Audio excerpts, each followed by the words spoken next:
Miren, la situación política venezolana actual debe ser comprendida desde el derecho constitucional, no como una simple crisis institucional, sino como una alteración sostenida del orden constitucional que compromete la vigencia efectiva de la Constitución como norma suprema.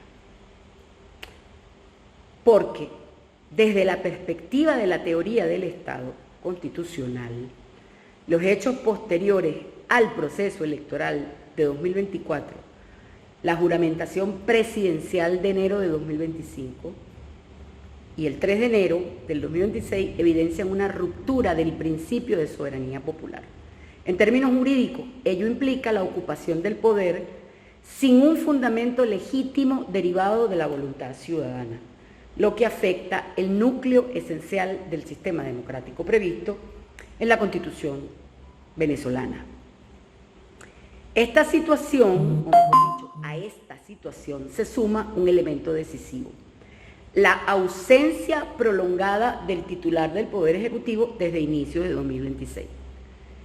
En un Estado constitucional de derecho, la ausencia del jefe de Estado, temporal, definitiva, no puede ser un vacío jurídico ni político, sino un supuesto expresamente regulado por la Constitución. Dicho marco normativo establece mecanismos claros de sustitución y de continuidad institucional que deben ser activados de manera obligatoria por los órganos competentes. Eso lo hemos dicho en otras oportunidades. Sin embargo, lo jurídicamente relevante en este caso no es únicamente la ausencia en sí misma, sino la omisión sistemática de los órganos llamados a actuar. La Asamblea Nacional tiene el deber constitucional de calificar la naturaleza de la ausencia presidencial y activar los mecanismos correspondientes. Este deber no es discrecional ni político, es una obligación jurídica vinculante. Su inobservancia configura una omisión constitucional que contribuye a la consolidación de una situación de facto contraria al ordenamiento jurídico vigente. Eso está pasando.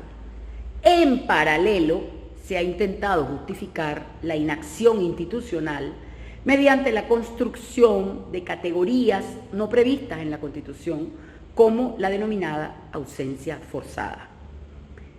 Desde la dogmática constitucional, este tipo de figuras carecen de validez normativa en la medida en que alteran el régimen constitucional de responsabilidad y sucesión del poder sin base en el texto fundamental.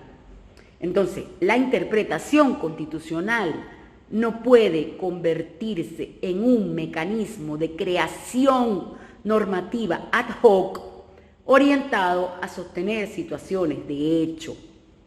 Ese no es su papel.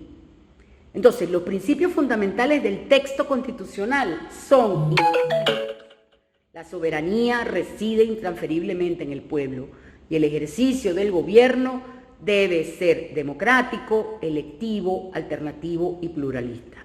Estos principios no son meras declaraciones programáticas, sino normas de aplicación directa que funcionan como límites materiales del ejercicio del poder.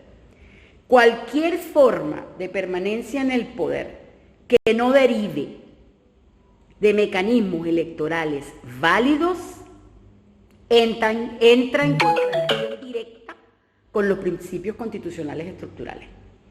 En este contexto, la ausencia de la activación de los mecanismos de sucesión presidencial previstos, que tienen tiempo de vencimiento el 3 de julio, agrava la crisis institucional y la eventual postergación indefinida de elecciones presidenciales o la implementación de cronogramas políticos diferidos carecen de sustento constitucional si no están precedidos por la restauración del orden democrático básico.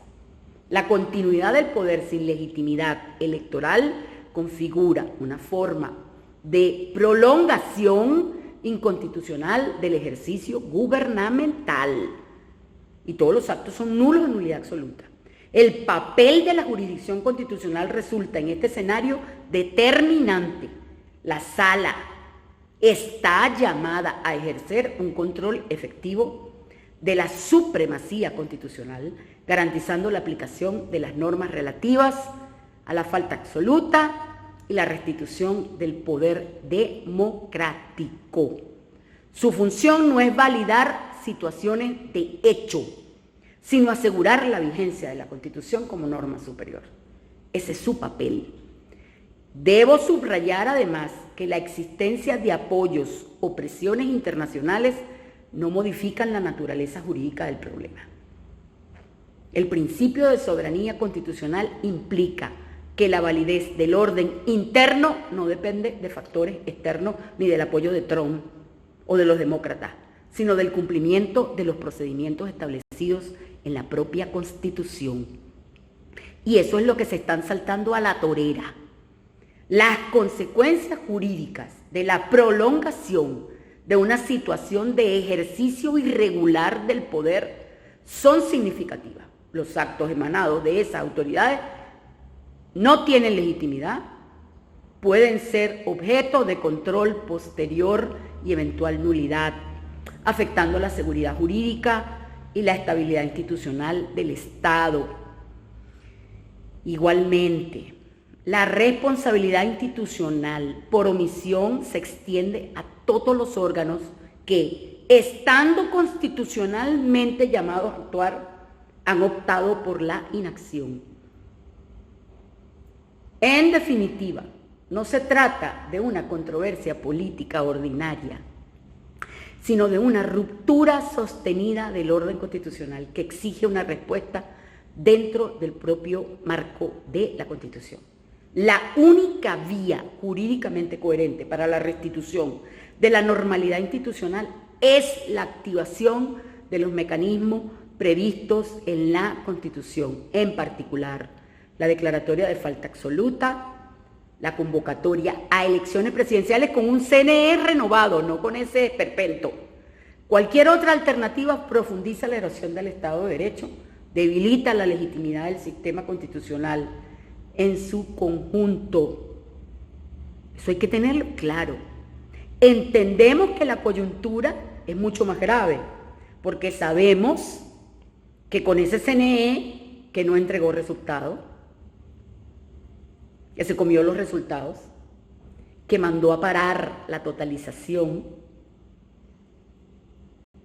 y nos dijo que había un hackeo y no entregó resultados. Nadie sabe quién es quién. Lo mismo pasó con las elecciones de Asamblea Nacional de gobernadores y alcaldes. No entregaron resultados desagregados. Nadie sabe dónde está el sobre número 1.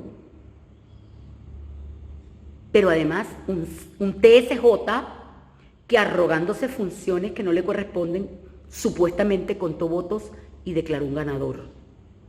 Todas esas instituciones, todas, están bajo la observación por haber violado derechos constitucionales y haber violado la soberanía popular. Entonces, lo lógico es declarar una emergencia constitucional, renovar esos poderes y activar los mecanismos para convocar al pueblo a que decida su futuro, porque solo el pueblo es el titular, además, titular intransferible de la soberanía. Eso hay que tenerlo claro.